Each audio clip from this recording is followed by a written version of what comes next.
Ayon sa interview ni Manny Pacquiao sa TMZ Sports, tinanong si Pacman kung babalik pa ito sa politics, kung may balak pa rin siya tumakbo bilang presidente sa Pilipinas. Sagot naman ni Pacman, wala na raw balak bumalik sa maruming politika sa Pilipinas. Politics is so dirty.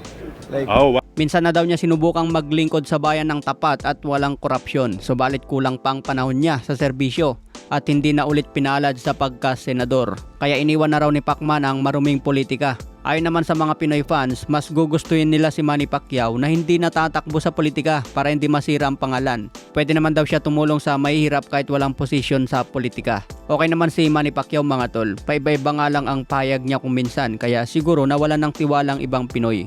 Pero pagdating sa boxing mga tol, hero natin yan, kaya suportado ng lahat ng Pinoy. Tinanong din si Pacman kung magpapatuloy pa ba sa boxing matapos ang laban kay Barrios. Ang sagot naman ni Pacman mga tol, malalaman daw yan kung matalo niya si Barrios kung ano ang resulta sa laban. Kung manalo si Pacman at maging champion, baka malaki pa ang posibilidad na lumaban ulit. Si Tank Davis ang isang target ni Pacman kung magtagumpay siya laban kay Barrios. Dagdag pa ni Pacman mga tol, salamat sa mga concern sa akin dahil sa edad ko marami ang nag-alala. Salamat sa inyong lahat pero passion ko talagang boxing at excited ako na muling sasabak sa ring. Yan ang buong payag ni Pacman mga tol at kumpiyansa na magpapakita ng magandang laban kay Barrios. Samantala muling nagkita din si Pacman at si Bob Arum sabay yakap bilang tanda ng respeto. Kasama din si Eric Morales dyan mga tol at syempre sumingit din si Mauricio Sulaiman na presidente ng WBC. May dala pang WBC belt. Syempre libre promotion na naman yan. Kaya madiskarte itong si Mauricio Sulaiman. Laging dala ang WBC belt kahit saan magpunta. Sobrang tagal na ni Bob Arum sa boxing mga tol. Grabe mula pa yan kay Muhammad Ali hanggang ngayon kay Manny Pacquiao.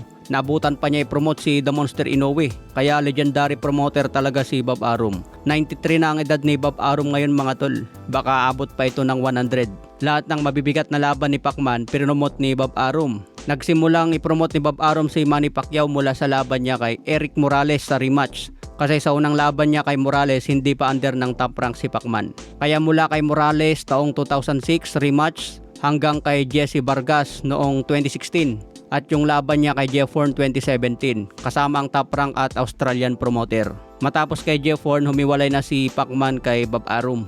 Kaya mula noon gamit na ni Pacman ang MP Promotion, partner na ang PBC Promotion. Kaya lahat ng big fight ni Manny Pacquiao ay galing yan sa top rank. Kaya nga nagpasalamat si Manny Pacquiao kay Bob Arum dahil sa kanya nabigyan siya ng malaking opportunity. Sa iba pang balita, Eric Morales nagbigay ng payag tungkol sa pagpositive ng gamot ni Jaime Munguia. Ayon kay Eric Morales, malinis na boxer itong si Munguia. Kaya hindi raw naniniwala si Morales na gumagamit ito ng gamot. Pero may pagkakataon daw kasi na hindi alam ng boksingero ang gamot na pinapainom ng kanilang conditioning coach. Basta iniinom daw ng boxer ang gamot na binibigay ng trainer kahit hindi nila alam kung anong klaseng gamot ito. Pero tiwala si Morales kay Munguia na malinis siyang boksingero.